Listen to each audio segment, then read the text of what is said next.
Well, welcome back to Mages and Sages podcast. This week, our special guest is Eric Boyd, along with Ed Greenwood, of course, George Krashos, all the way from Australia, and myself and Curry. This episode, we're going to be talking about the Shining Vale, the High Forest, and an Elven calendar that Eric has been working on. We're also going to get a little hint on how to make gods that don't suck or sound stupid, and of course, questions from the fans and much, much more. All right, hope you enjoy the show. Okay, welcome back to Mages and Sages. Today we have a very special guest joining us here with Ed, and that is Eric Boyd. Eric Hello. Boyd has been. Hi, Eric. How are you? Good. All right, and we do have Ed here as well. Hello, hello. Both of them, apparently. Yes. Ed Doppelganger Ed. That's right. Wow. That's right. It's that. I forgot I'm Doppelganger Ed. That's right. So we have the two Eds here. Mr. Ed and Doppelganger Ed. That's good. So we're going to be joined later hopefully by George and my friend Curry, who helps us out here. He had a previous engagement he had to go to, so he'll be here later. But Eric has been playing in the realms for, gosh, Eric, how long?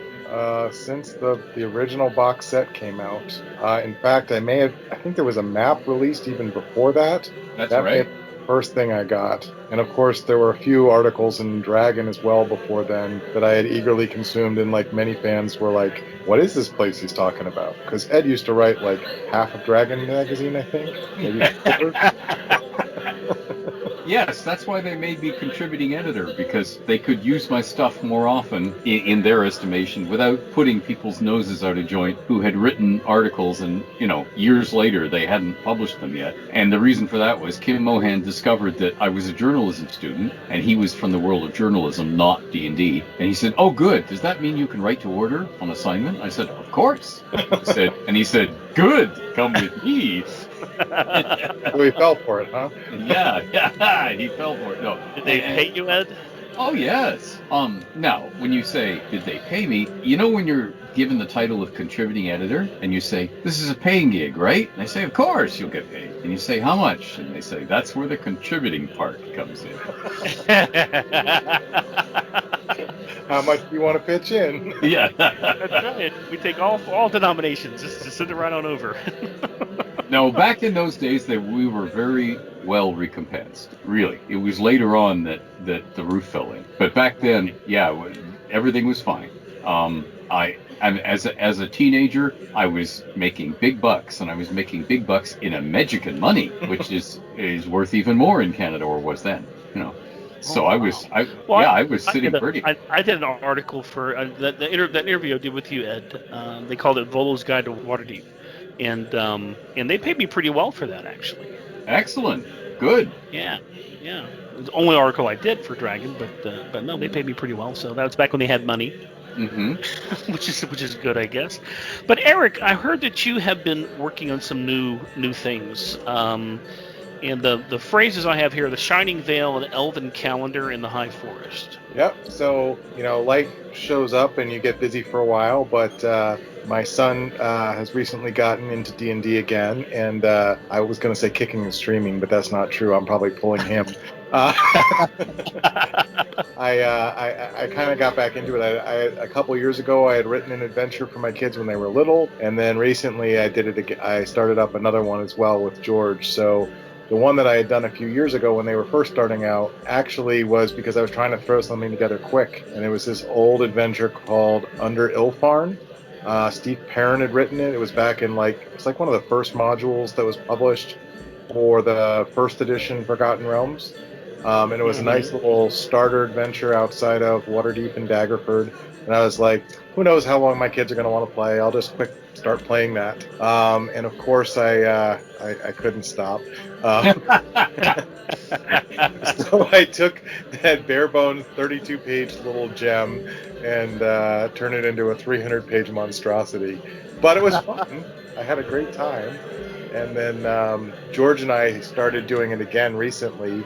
and we started writing an adventure calling Crown of Irlon, set in the High Forest. Oh, nice. Can you tell us anything about that? Yeah, sure. It's well, trying to figure out how to say this. The thing you always want to do as an adventurer is get power, and one kind of way to get power is to become king. But that's kind of boring because the king has to sit in the chair while everybody else gets to have all the fun of killing things. So, you know, the goal of the adventure, I mean, you could put yourself in the chair if you want to retire, but the goal of the adventure is to try to figure out all the different factions of the fair folk who live in the High Forest and organize them under some banner. And you're given lots of bad choices, and you have to pick. So it's a three-parter. But that's essentially the goal of the adventure is decide who gets to be Durnall, which means Twilight Lord of the High Forest, and reconstitutes Irlon, the realm of autumn leaves. Cool. That is really cool. Very cool. Yes. And what about this elven calendar you were talking about earlier? Oh, that was kind of a little fun lark. So one of the things about writing this with George is we have no editor and we have no page count, and things are out of control.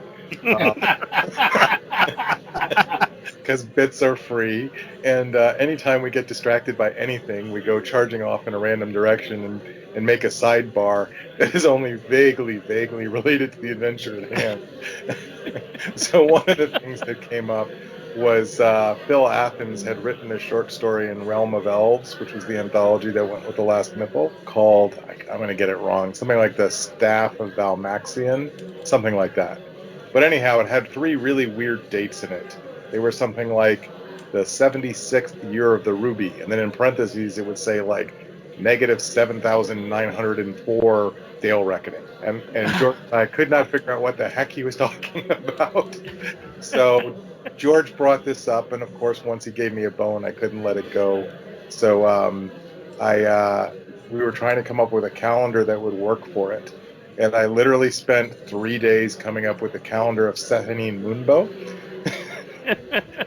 As weird as that sounds, which involved everything from looking at Fibonacci numbers to like doing all sorts of crazy calculations on spreadsheets. But in the end, I suddenly realized that because of the way the realms Selune works, there is exactly 487 lunar years for every 480 solar years. And so therefore, of course, 480 is a magic number. And from there, we ended up coming up with a calendar that explains everything from the length of the first flowering to all sorts of crazy elven events that all seem to end in round hundreds. So that's what we got. So you see, kids, this is really all about math. So parents, you can let your kids play D&D because they're really learning advanced mathematics. Exactly. That's right. That's all we do. Right. But it was fun, and it didn't break the existing realms lore, which is always my rule. Doesn't matter whether you like it or not, you got to work with the existing realms lore. And we came up with this really cool nomenclature for elven dates that absolutely no one else except an elf could read, and they look like metallic circles around the gem. But it all works perfectly. You had mentioned earlier about working without an editor. Yeah. And what's that like? How do you get anything done? Well, you never finish. It goes up and up and up, and you don't make any money. No, it's fun and it's not. I mean, so the fun part about working with editors is they really do know what they're doing. And they also send you in a particular direction, like, we need a book about dragons, or we need a book about serpents. So, you know, this is kind of like going off in an uncontrolled direction, and you don't really have to worry about how much you blather on random topics. So the good thing about editors is they focus you. The good thing about not having an editor is you can just write whatever makes you happy. That's true. And Ed would have had his 600,000 word Chandrel novel. I thought it was 8,000. Well, yeah, actually, the Spellfire was cut by 2/3. Wow. I want to read that one. Yeah. Unfortunately, that was in the era before computers, and my turnaround times were so quick that what I literally had to do, because I didn't own a photocopier and had to do it at the public library I worked at great expense, and because of the commute, I had to get there early and spend hours doing it, as I literally cut and pasted bits of the original onto blank pieces of paper and typed new stuff to go around them, meaning the original was literally cut to ribbons in order to hand in. Oh yeah, this is BC, before computers. Sad, because I would have loved that. Yeah, that's like cutting up the Constitution. Yes. Well, probably somebody did. Have you ever read it? We the People. No. Yeah. needs a good editor. No. Well, they did cut quite a bit out of it, so it was a lot longer. Yeah. And also, Eric, I wanted to ask you, why did you do Under Illifarn Reimagined? You mean why not just do it straight? Let me think. Sorry, you're gonna have to cut that part. I'm keeping that.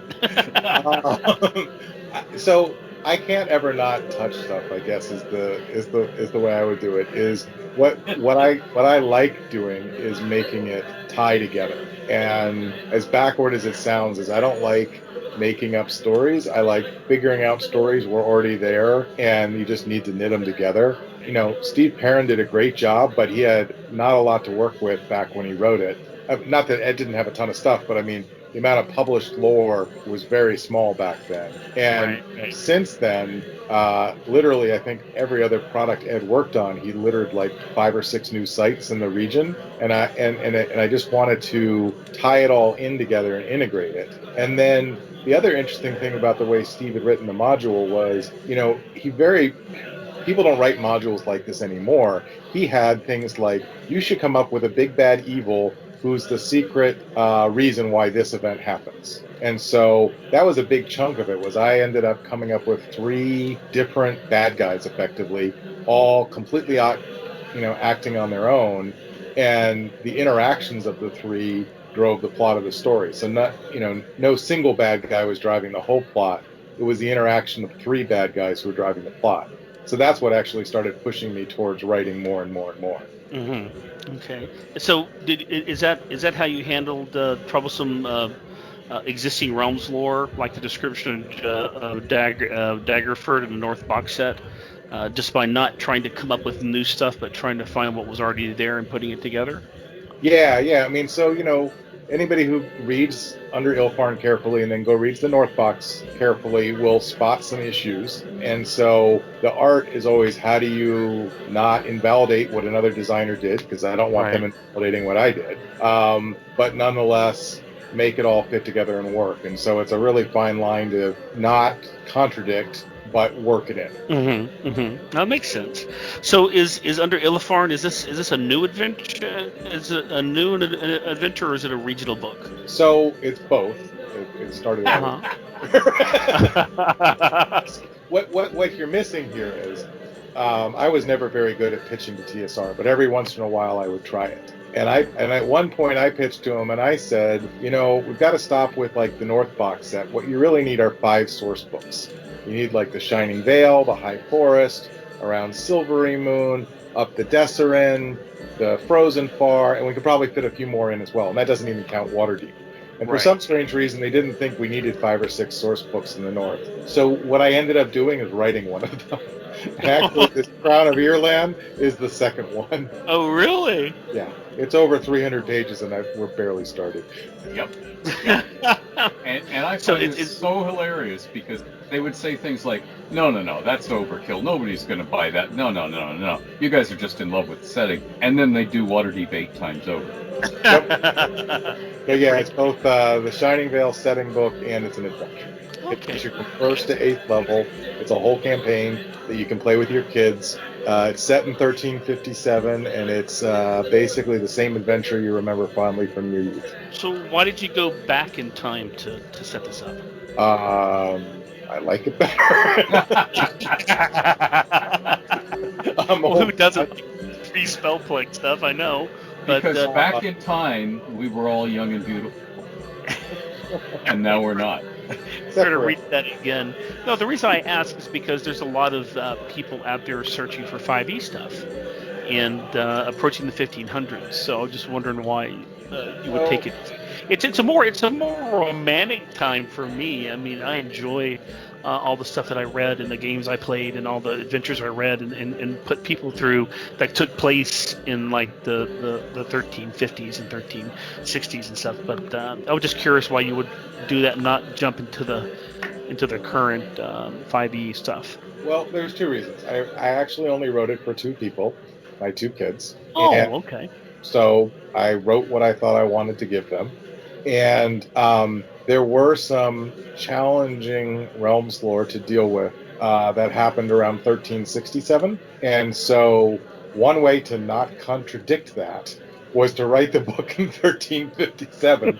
And then I didn't have to acknowledge the fact that in 1367 I didn't necessarily agree with some of the realms lore. So it was a little bit of a cheat. The other bit of the cheat was I actually put in a bunch of ways to shift the book around.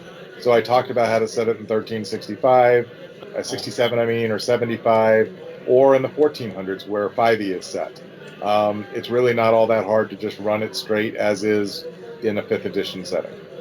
Right. Oh, okay. Well, that's good to know. That's really good to know. Turning toward the High Forest, now, there's not a lot of information out about the High Forest. Does that make it harder or easier to write about? So first of all, I think there is a lot of information about the High Forest. Oh. but it's pretty varied. And what information we have is rather unusual in some places. I'm thinking of the grandfather tree. So, sometimes it's the challenging stuff that makes it fun to write about. And also, Ed, I don't know what your thought about the High Forest was, but I'd love to hear it. But for me, I think the High Forest is in some respects as mysterious as the Underdark and is separated from the rest of the realms as the Underdark. It's not your normal woodlands. It is such a deep, intense place. It's almost like being in the Underdark. Yep, you got that right. Yeah, that's the way I always wanted it. And of course, it is the nature of gamers and gaming companies to want to explore everything. So the moment you make something mysterious, okay, what is it? I got to find out.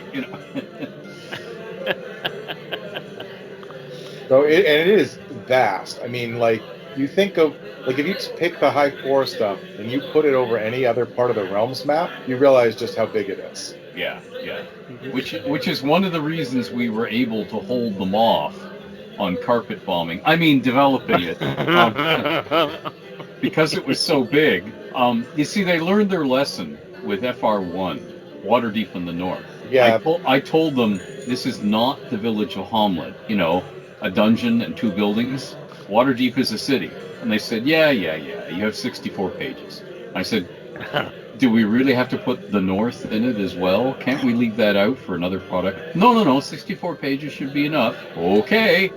And then I mailed them or couriered them off this several, about 40-pound box full of stuff. And Jeff Grubb took the map and taped it all together. And that's when Karen Boomgarden couldn't get to the girls' washroom because it was occupying the entire floor.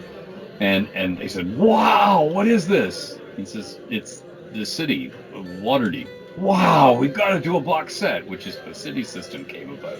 Of course, my God. In the meantime, I had to meet deadline for this 64-page product called Waterdeep in the North. So that's how come there is now a commandment, or was a commandment at TSR, thou shalt not use mouse type in a product ever again.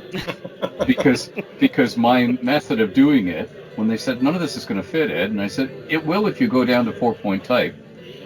Just pretend it's like wartime. And they said, but our eyes. And I said, so tell them to go to a dollar store and buy a magnifying glass. What I find particularly funny about that story, Ed, is because, of course, we put mouse type in phased and avatars as well. Of course! And now I look at it, I'm like, who the heck let them write this? That is hard to read. It wasn't like that when I did the play test on it. I got to play test that. Well, the other thing is we're getting older. What your eyes can handle when you're a young avid gamer is not what your eyes can handle when you've been staring at a computer screen for another 4 decades, and your eyeballs are going, Are we done yet? That's why my computer screen is a 42-inch TV. Yes, I And understand. I'm only 2 feet away from it, so I can see everything. So, Of course, you know, cannot pilot the Starship Enterprise if it's tiny. that's right. That's right. And, Eric, you mentioned just now when we talked about the Pantheons book. My son, who, thank God, 1 out of 2, so 50%, I'm doing pretty good. But one of my sons is really into D&D now. And after all these years of me trying to get him to play, and he's like, I'd rather play Pokemon. Now he wants to play D&D, and he's at college. He wants to know how can you come up with these gods and the stats? What's the process that you go through? And Ed, you too, because you did some for me a while back. What's the process you go through to make it not sound stupid? That's a good one. Okay. To go first? Yeah, let me do the real basic thing first. You have to decide for your setting what the gods are there for, how big of a reach they have. What is the story purpose of these gods? Are they there to be killed and by the player characters so they can take them over? Are they there to be mysterious, beyond our ken, cryptic, and we sort of follow them? Are they overblown humans like the Greek and Roman gods? Super powered, but with all of our foibles. And you have to decide that, and then from there you decide: do I do gods with portfolios? Which is what I introduced to the D&D game. They were always there in mythology, but up until then, what is this particular being the god for? What are they the god of, and why? Okay, and that's the rock starter. And now I hand it to Eric. Well, the first thing I would say is anybody who wants to answer that question has to go read Ed's article on Dragon number 54. Find it somehow and read it. Yes. Because that really not only introduced the Realms Pantheon, but also explained how to build a Pantheon. And then the second thing I would say is I didn't actually invent any gods. Ed just litters them as he writes, and I just pick them all up. That's right. How sure I found it. Yep. And Ed walk here on TSR writing something and just throwing it to the ground, and you're running behind him, picking up and scurrying back to your desk. Well, it is, okay. And honestly, some of the ones that are in there, they're literally one word in a toss-off sentence. Like I think I'm trying to remember Seth, who's basically the god of the Wanti and the Saruk and everything that came later. I think was a one-liner in the initial Shadowdale module. Yep. And of course, I couldn't let it go, so I had actually started writing some articles for Polyhedron, trying to pick up after all the gods that Ed was littering around. And then I started helping Julia, maybe more than she wanted, with Fates and Avatars, sending her more and more stuff. And eventually she just had me help write the book. But yeah, no, the fun part was taking the existing Realms lore and trying to weave it into something that made sense. And then, later... you get products like Serpent Kingdoms that in some sense flowed out of that initial effort just to pick up one word, and it just grew and grew and grew. Now, there's something I should throw in here. I think that TSR, because of the Let's Fight the Gods thing that was coming along then, made a fundamental error. And not for them, but in terms of design for all the rest of us. So if you are sitting at home listening to this thinking of doing your own gods, consider to yourself the possibility of doing it the other way around. Meaning, instead of coming up with, here's the avatar, this is how many hit points, this is Odin's hammer that never misses, all this stuff. Do it the other way around and say, okay, I want clerics or priests in my campaign to be one of these 4 or 5 or 6, however many gods that you decide you want to have. And, a smaller pantheon is easier for you to mentally keep track of. Here's what I want them to do. So let's build in the prayers, the do's and don'ts, the taboos, your commandments, what you're doing every day in life, and then build the god up from there, rather than the other way around. Mm-hmm. If you're trying it at home for the first time, and your world building isn't what you were born to do, it might be easier to do it from that viewpoint, and then you end up with a deity that fits your purposes, what you need them for around the gaming table, a lot more easily. I'm not saying one way is better than the other. I'm saying that if you did it that way, a lot of the headaches that Eric got handed to figure out would be headaches that would never ever occur because you were building it a different way. Just saying. Oh, so I totally agree with what Ed's saying. If I had been king, I would have never put a single stat block in any of those god books. Yeah, Really? exactly. Yeah. You maybe used them once. One of them once. The only stat block I would have put in would have probably been Iachtu's Vim. I'm probably mispronouncing that. Just because I know that Ed's characters got to battle him once. At least I think I remember that. Yep. But what I would have loved to have seen is, how do I make my cleric cooler? What are expressions I use? How do I dress? How do I fight other clerics in my hierarchy? Because yes, we're all part of the same church, but we're scrabbling over top of each other to get to be the chief cleric. That kind of stuff. That would have been a lot more fun.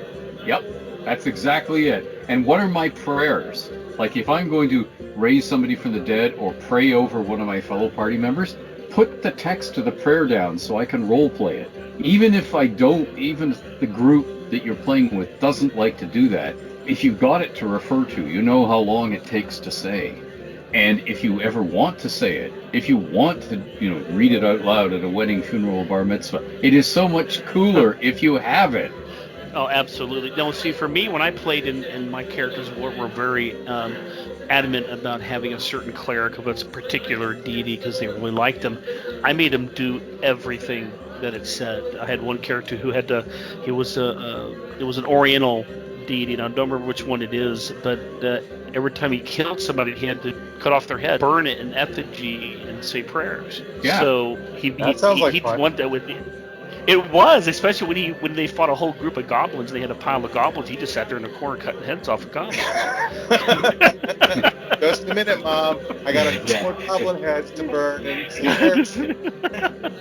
But on the other hand, that brings up a more important point, because one of the things, because as you know, I'm older than dirt, one of the things I encountered at early conventions I got to attend was a method of playing a cleric where you were a fighter that couldn't use edged weapons, but you could sell your healing spells to your fellow party members. What do you give me if I heal you? What do you give me if I raise you from the dead? Because awful good, Bob. Yeah. But that was the point. There were no guidelines, so they just said, "Oh, so I'm just a fighter who can't use swords. I can only use maces and crushing things, and I've got healing spells. So I'm a healing killing machine. So why don't I get rich by selling my spells to the party or NPCs that we run into or whatever?" And because without you being given the creed of the god, the ethos and ethics of you as a holy person, as a devout holy person, there's nothing to stop a self-interested gamer from doing that with their character at the table. But if it's baked right into the description from the word go, you are the god of small furry pets. You will not suffer anyone to kill a rat or step on if they step on a pussycat, they must do atonement, and all this stuff that if you put all that in, then it gets away from not role-playing a cleric. And I imagine that there were people who are very devout would sit down at their first D&D game and say, "These aren't priests. What are they doing? No, this isn't worshiping. This is going around killing things." But if you put it in the character in the class description from the beginning, it would be a completely different kettle of fish. Oh, so when you play a cleric, you've got these restrictions. Oh, if I'm playing a paladin, I have to do this, not that. I mean, we've had role-playing sessions at early Gen Cons where paladins were burning people alive at the stake and yelling at them through the flames, "But if you repent and renounce your evil nature, I will make sure you get a good burial." And you're going, "What?" That's the Inquisition. Yeah, but they're saying, but that's what because I know this is an evil creature. That orc is inherently evil. He cannot become good. So therefore, and you're going, what? But of course, but there's nothing in the class description because we didn't put it in the rule books. So that allows for that sort of thing. And I think it's fine if you're just playing the game like a sports team against another sports team. Let's see how much treasure we can get. Let's say how high we can run the score up, and let's see what minimal damage we can take. But if you're playing it to role play, which is what makes D&D different from a board game or a war game with with the little lead figures and Napoleonic rules, what makes it different is the role playing. And if you put the role playing in, so you use the space that in Faiths and Avatars got used for avatar stats because that was the approach of the game at that point. If you used it for this is how you role play a cleric of this. This is the prayer in the morning. This is the prayer you use when you've done something bad and have to apologize for it. This is the prayer you use at night when you go to bed. Here's what you spend your day doing. Please don't eat kumquats because that's against our religion. Whatever it is, if you put all that stuff down on the page and you did a good enough job of making it interesting, then it would be like, I never want to play one of these clerics, or this is so cool. Let me at this. I've got to play this. I think once you figure out that it's the things that make your character different that make the role playing fun. It's the most memorable stat is not your best stat, it's your worst stat. That's what drives the fact that he's clumsy or that he's foolish or whatever it might be. It's the same thing as Ed's saying with all the details there. It's those details that make the character come alive and remember. Nobody remembers Bob the cleric with the mace, but they do remember the cleric that wouldn't let anybody kill a rat. Because that sticks out and makes for a lot of fun adventures. Yeah. Oh, absolutely. Yeah. The little quirks that you have in your characters really pays off. Yeah. Eric, do you have any favorite characters? Favorite characters? You mean like ones that I've played? Ones you've played, ones you've worked on, or ones that you've seen in the books and or the other box sets? Oh, absolutely. I think probably my most favorite one is actually one that Ed invented. Which was Mintiper Moonsilver. He was sort of a bard in the first edition sense, and he wandered everywhere and had all sorts of kind of really strange adventures happen to him. He just reminded me a lot of, just sort of a lot of different literary characters that I really enjoyed, and he really got to see a whole lot of the realms, and that was really, really fun for me to see. He also wasn't all powerful. It seemed like he had stuff go against him all the time. And, so Ed wrote just this short little article for Dragon. I think it was Dragon 164. And he just really came alive for me as a character. So I think that's one of them for me. Another one was Arlen Moonblade, of course, from Elf Oh, Shop. yeah. Absolutely. She was just this amazing combination of, like, toughness, but also sort of estrangement from her own family and her own culture, and really just the way Elaine had woven her into the gray box set really made her come alive for me. So those probably were two of my favorites. I know a lot of people like Arlen Moonblade. Maybe not so many know about Mintiper, but really enjoyed both of them. Of course, there were thousands, but those are just two that come to mind. The two that come to mind? No, that's great. That's kind of the answer I was looking for. So I want to get to a couple of questions here to start off from the fans. We have one here from Marcus Santiago, and it's a question for Ed and Eric both. And he's a DM that's preparing to run the Dragon Heist, Waterdeep Dragon Heist.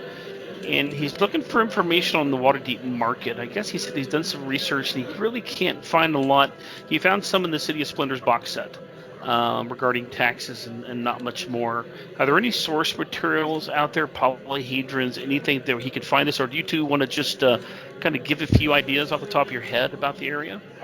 There is not much in print as far as I know, because that part of the notes, that and the walking statues got really left out because of that 64-page limit in Waterdeep in the North. Right. So here we go. Here's my basics. Okay. So aside from if you look at the old Waterdeep maps, Around the edge of the market, there are some buildings drawn. Those are the only permanent buildings.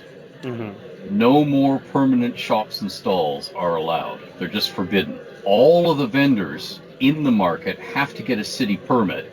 And this is large. Yes, it's become a source of revenue like any other real world city. You know, when you apply for a license or a permit, yeah, you always have to pay.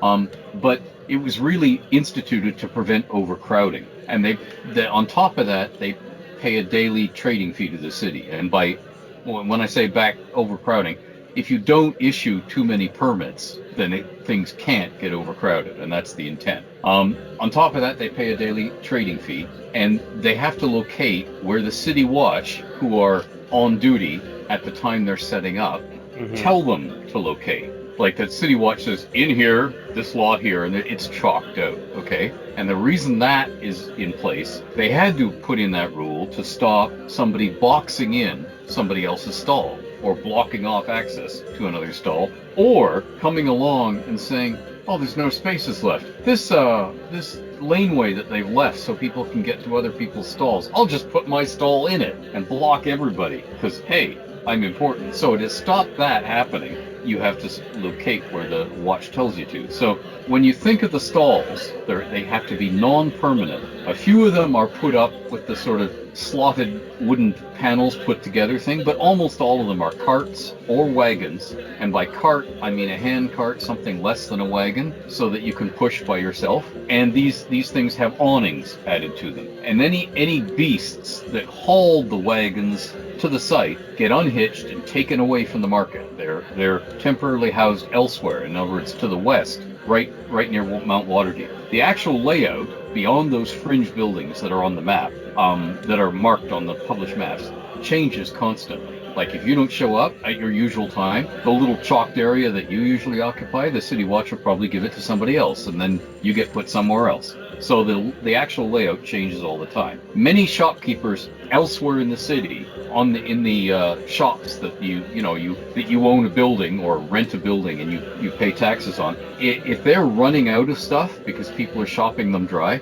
they run to the market, buy stuff from the stalls, and top up their own stock in the shop. And they also dump stuff at the market. They sell at hugely reduced prices, overstock from their shops, stuff they can't move, to the market vendors. The market vendors may decide that they will willingly buy this because many of them travel to other towns and cities and say, yeah, well, I can probably dump that I can sell that in Alm, or I can sell that in Thetford. Now, these market vendors cannot be members of any Waterdeepian guilds. They are supposed to be visiting outlanders. They're not supposed to be citizens of Waterdeep who are too cheap to buy or rent shops elsewhere in the city. So that's my basic notes from way back when I was telling Jeff Grubb what the market was.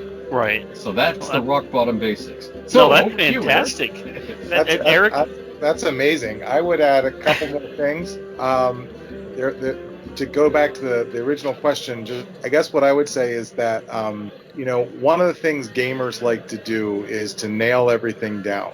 And so what I mean by that is we want to say, well, what's in this building and what's in this building? And then it's true forever. But if you think about our real world cities, stuff goes out of business all the time. Stuff changes all the time. And then you add in Waterdeep, where there's adventurers killing everybody all the time, and stuff should change. And to me, the market is supposed to be even more dynamic than that. That you never know what you're going to find there. One day there could Kalashite merchant from the far side of the Sword Coast, and the next day he's not there. And who knows if he was abducted or if he just vanished or went home. And so, to me, it's about characters as much as it is locations. And, I would encourage the DM who asked the question, to come up with 24 characters that are just really odd and intriguing. And they don't need to be powerful at all.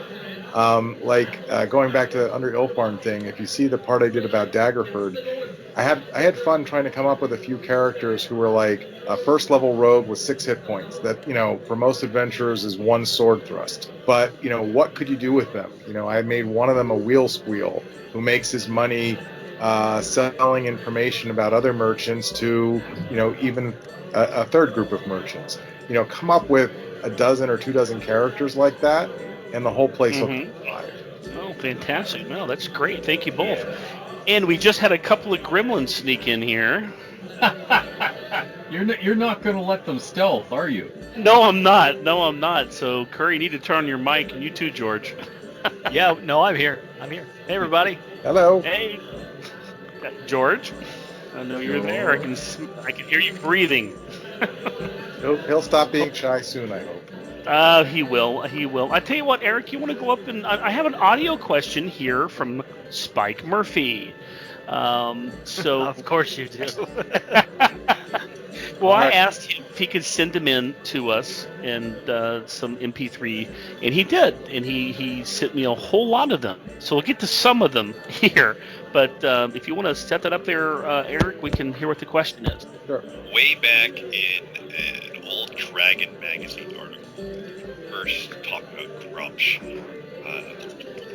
and they may have been the first mention of Coralon as well, but they said that Grumsh and Coralon might be brothers. Can any of you sages shed any light about whether there's any truth to that, or perhaps any myths or legends that might lend some insight one way or another into that assertion, because it would certainly explain a lot of the animosity between them over the eons. That's a great question. Yeah, it is. I think I remember something, and Ed, you can correct me if I'm wrong. And it might be Tolkien related, but I think there was at least some mythos that suggested that orcs were sort of fallen and corrupted elves, sort of two sides to the same coin. And Yes. the battle between Corellon and Grumsh, which essentially was the mythic representation of the battle between elves and orcs, was in a sense the battle between light and dark, the angels and the devils, so to speak. Am I remembering that correctly? Yes. Yeah. I think you are. Yeah. So that I'm not sounds sure right. how explicit it was in D&D, but I remember that hint, and that's probably part of it. But as I recall, because this has been discussed in-house as well in the TSR days, and one of the designers on staff, and I may be misremembering this because I was only there once a year, just before and after Gen Con, for the very simple reason that in those days you had to stay outside Canada for more than a week. Like, you had to be outside for 7 days, plus you couldn't count the day that you left the country. So you had to be out for 8 days, or your customs allotment was $25. In other words, a tank of gas for your car meant that's all you could buy in the United States without paying duty. And being as I wanted to go to Gen Con and buy games, tons of games that I couldn't get at home, I wanted to stay all that extra time and get the $200 customs allotment. And use my wife's too. So I would spend a few days at TSR before and after. So I was only sitting in for a few days at their meetings, and they're kibitzing while we ate lunches and dinners and so on. But I seem to remember that it was Zeb Cook, and I could be wrong, who said, "No, 1,000 times no. That heresy shall never hold true in our games." Ugh. So consider it not accurate for D&D, I would say. And of course, the flip side to all this, the thing to remember at all times is almost everything the mortals think they know about the gods may or may not be true, because all they get is the god's own propaganda filtered through the clergy. Right. And many of the deities we know lie to mortals. I mean, it's in their nature to deceive. That's one of the things they do. So they may have had some reason to try and sway mortals into behaving one way or the other by telling certain fibs. And I would say that any idea that they are actually brothers is probably, judging by that long ago TSR reaction, a fib or a rumor that took hold and swept the sentient cultures like wildfire, but was never more than a rumor. But that's, who knows? I could be wrong. I would add one more thing, which is kind of an aside, because my son, who started to like D&D, is sitting here quietly beside me as we chat, is that thanks to a gift from Stephen Shend, also one of the great Realms writers, just like Ed, Yes, absolutely. I have a pencil sketch of the original Demi-Human Deities artwork over his bed. So, Wow. other How people cool may is that? put other stuff, but yes, my son gets to sleep beneath the battle between Corellin and Grumsh. So it's something I think about often. So wait a second. This isn't one Steven did, because that would just be stick figures. No. No. So, Okay. so the context here is that Todd Lockwood is one of the most amazing D&D artists around, obviously. Absolutely. One of the best, yeah. And one of his early works was actually the painting for Powers and Pantheons, and he Mhm. wasn't quite so famous back then. And I actually managed to snatch up the original for that. And then Steven got me the pencil sketch that Todd had done to go along with it. Nice. So those two So sit that's the side pencil by sketch side. of Corellion and Grumsh, you said? And the battle, this is when Grumsh lost his eye. Yep, exactly. So just like every good parent, there's a picture of the elf god cutting out the eye god of the eye of the orc god over my little son's bed. He was little back then when I put it up. I can imagine the stories you told them to put them to sleep. Deep in the bowels of the Underdark lays Lolf. Exactly. Want this to happen to you? As a matter of fact, you know what? While we're talking about Grumsh, somebody had asked a question that may be on the. Well, you know what? We'll get to it. I think it's one of Spike Lee's about Grumsh's eye. Spike Lee. I said Spike Lee again, didn't I? Yes, you did. You did. And I think we go with it. There's lots of celebrities who like D&D. Yeah. Okay, it's one of Spike Murphy's questions, and it's about Grumsh's eye, and we'll get to it. And I can't get the recipe for you. It's in the trailer. Okay, no worries. So if you want to cook and eat Grumsh's eye and not have it taste too salty, you'll have to wait till spring so I can find the recipe.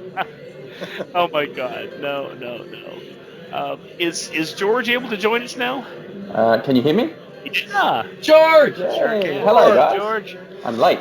No, my fault. Apologies for. I told you 7. I thought I told you 11:30 your time. Yeah, well, it's now 11:05 my time. Oh my God! I bet you it's Daylight savings time, Jeff. Crap. Oh, I hate daylight saving. You get way more sunlight for your vegetables. It's terrible. We have that standard problem in Australia when we change from daylight saving because people complain that changing the clock gives their vegetables too much sun, and so they hate it. No, that's I don't understand the math of that. Oh my God! I can't believe that I forgot that. Wow. So okay.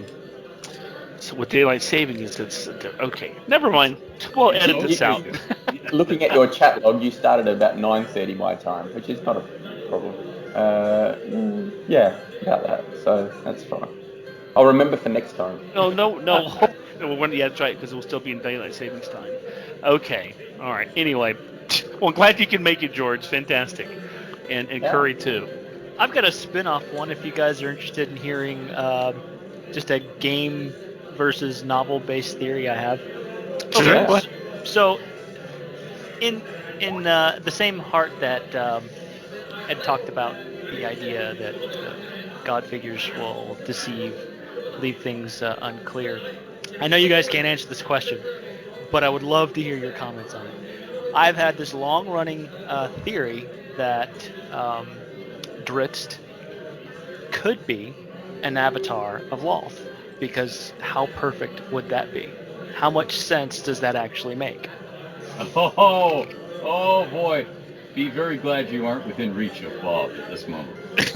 Oh no, absolutely. No, it seems like in how canon works with Lolth and her design to just completely disrupt things all the time, especially among her most faithful. it just seems like the perfect element to continue and exacerbate that idea of chaos amongst all of her followers, whether they're rival houses going to war, whether it's something that leads them to the surface. It seems like, in my theory, is that Drist poses the near perfect proponent of her will. Of And that's- chaos. Exactly. Mind blowing. Well, I know what I would say to that is that you can't I'd love to hear truly be a queen of chaos if you don't have a foil. Yes. In some Sure. respects, she is his foil, because otherwise there would not be adequate chaos. There would only be evil, and she wants both. Okay. Mm-hmm. Yep. I And dig it. I would extend that further and say, and because of that chaos, Shar suffers her to continue to exist without trying to destroy her. In other words, because she is sowing chaos rather than, regimented evil, then that fits in with Shar's plan, so Shar is okay with that, and therefore does not act. Okay. And Get which it? is also why you see Cyric doing crazy things. Yes, he's crazy, but I mean, the fact that he's there and crazy and operating in a crazy fashion fits in so nicely with what Shar wants, with what Loth wants. True. And Very true. and when you think of the way Jurgle plays with things. I've got theories about Jurgle, by the way. Yes, I know you do. Go right ahead. Spin even further. I'd love to see where this goes. So, Jurgle, to me, is actually one of the most interesting players. And one of the things I don't know if it's in the later editions, but in the original edition of Prince of Lies, and I don't know, Ed, if you know the history behind the artwork there or not, but there is the most bizarre picture of Jurgle. He's almost insect-like, and it's kind of unusual because there aren't usually pictures in a lot of Realms novels. So to have a picture sort of in the middle of Jurgle was quite interesting. And so I always wondered about that picture. And then I forget when they came out, but there was a later monster manual in one of the editions where they introduced spellweavers, and they did a really nice job with spellweavers in third edition. Alex is reminding me it's third edition.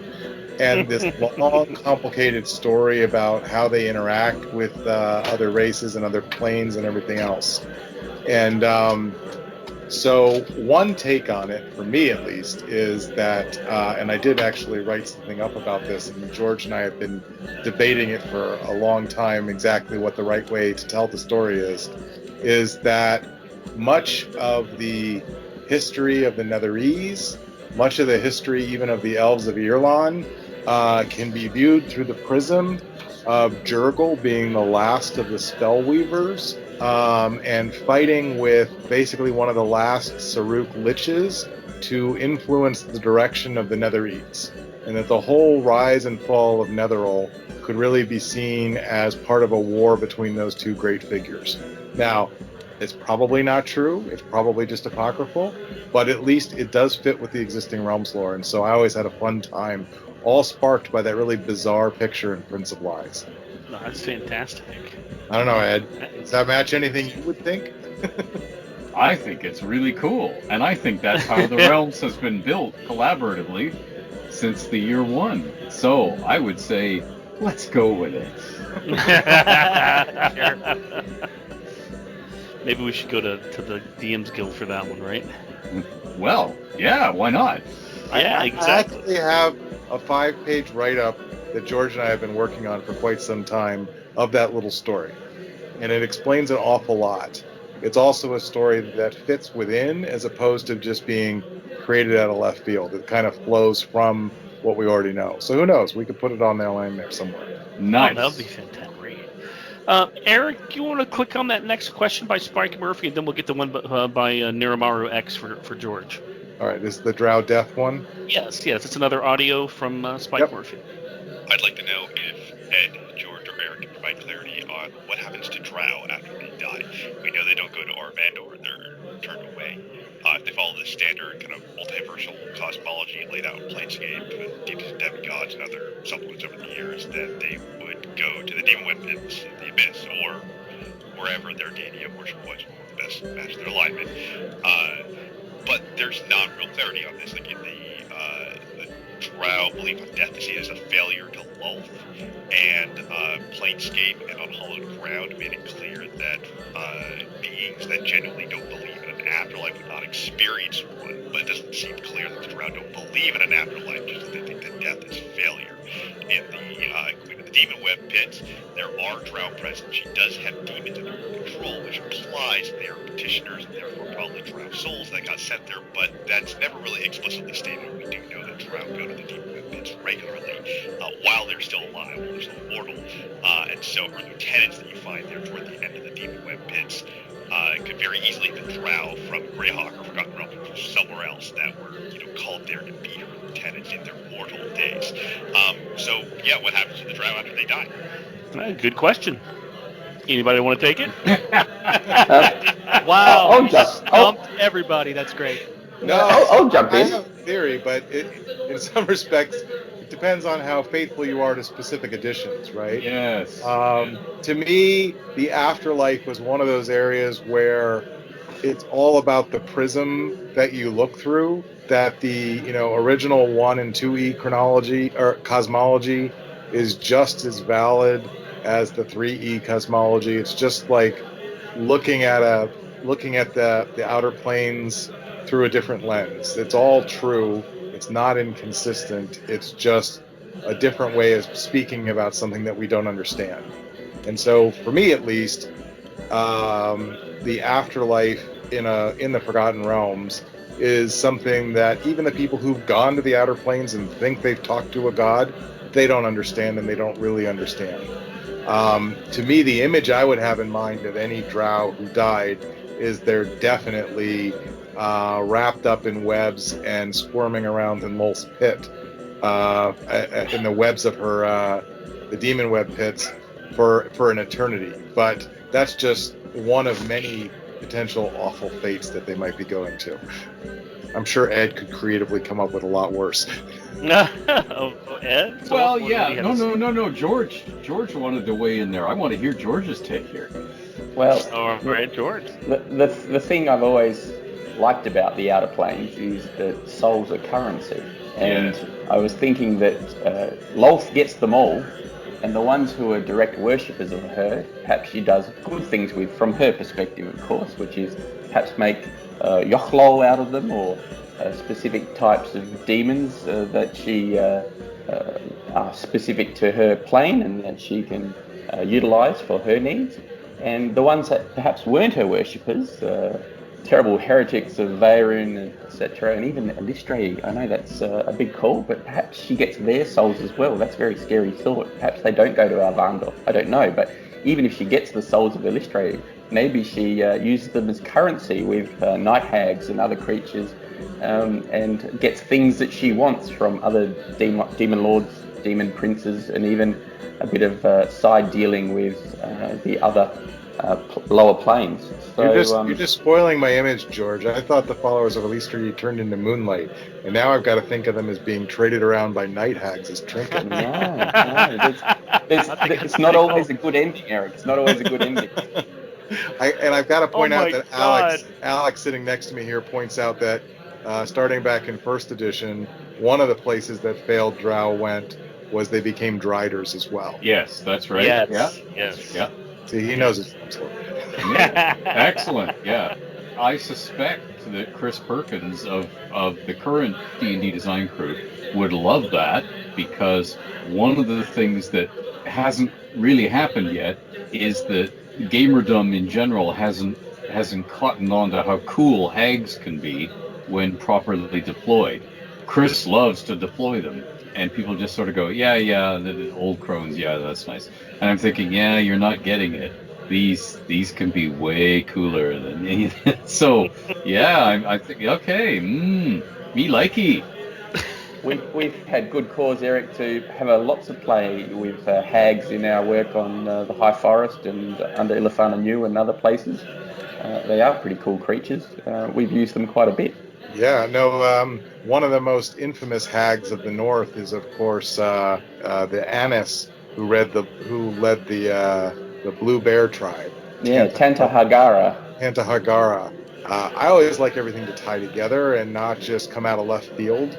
And so we took that reference and a reply that Ed had given on Candlekeep about the open marches, the stretch of land between Daggerford and Dragonspear Castle, and talking about over near the coast in those little tiny forests that were at the time unnamed, all the hags that lived there. And taking those little bits, George and I spun them into the Hag Curse of Arantha. I'm probably mispronouncing that. It's been a while. Which was an early curse placed on the line of kings in Athalantar. And so when Athalantar fell, the refugees went north into the high forest and became the Blue Bear. They went south and east into the Grey Cloak Hills, where they became the Barbarians, and they went southwest past Daggerford to Scathril,